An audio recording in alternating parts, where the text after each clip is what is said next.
What's up, guys? My name is João, and today I'm going to talk about the book The Hobbit. One lesson the book gives us is that we shouldn't let ourselves be afraid of beating ourselves up because then we may be losing amazing things, as we can see at the beginning of the film, that if Bilbo hadn't accepted Gandalf's invitation, he would have missed the opportunity to live the fantastic adventure. The text has a hyper-complex vocabulary, which helps us to assemble, test, and learn new words.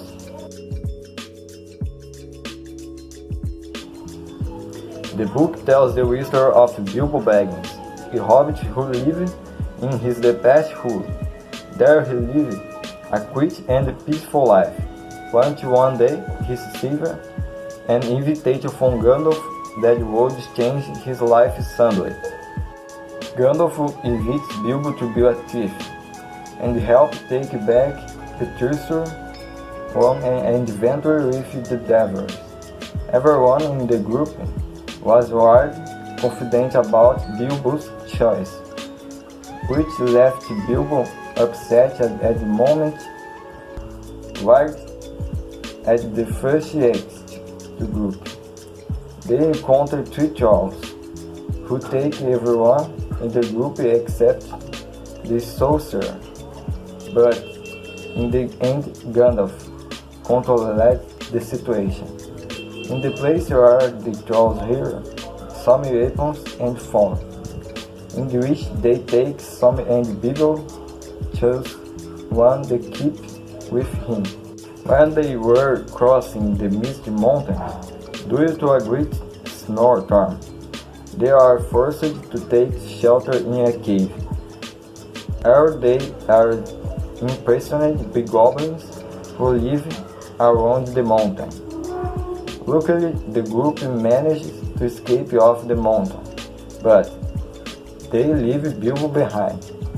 Bilbo ends up finding a ring that he puts in his pocket, and keeps wandering through the mountain tunnels, until he finds Gollum, who wanted to devour him, and know the end of it. A riddle contest is made.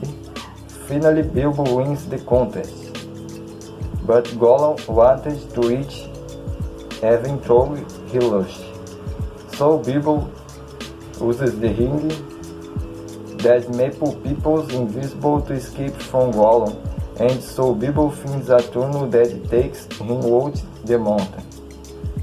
And soon the group meets again. In the floors of Terra, the dwarves were trapped again in the giant spiderweb. Luckily, Bilbo went to save them with his magic wand and his sword, where Bilbo gives the name to his sword. After a while, they go to Aldeia do Lago, and Bilbo infiltrates the mountain to talk to the dragon Smaug, who involuntarily ends up revealing his weakness. When Smaug leaves the mountain to destroy the village, he is hit by a arrow at his weak point, which comes from an archer who knows Smaug's secrets, and with that the dragon dies, as a result of the monster death. The locals went to the mountain after the treasure, as they said they had a right in relation to the people's losses, but Thorin, the Dapper later decides that he will not give them anything, generating a great fury in those who wanted part of the treasure. What looked the focus out of all this as an army of goblins and wargs marching to the mountain, and with that a battle started, but in the end, the army of good won with the help of Bjorn and the Wiggles. At the end of this woolly adventure, Bilbo saw him again in Hobbiton. Here he suffered some discrimination from respectable hobbits, but that was not relevant for Bilbo, as he was already happy to have returned home, and also to have participated in this incredible adventure.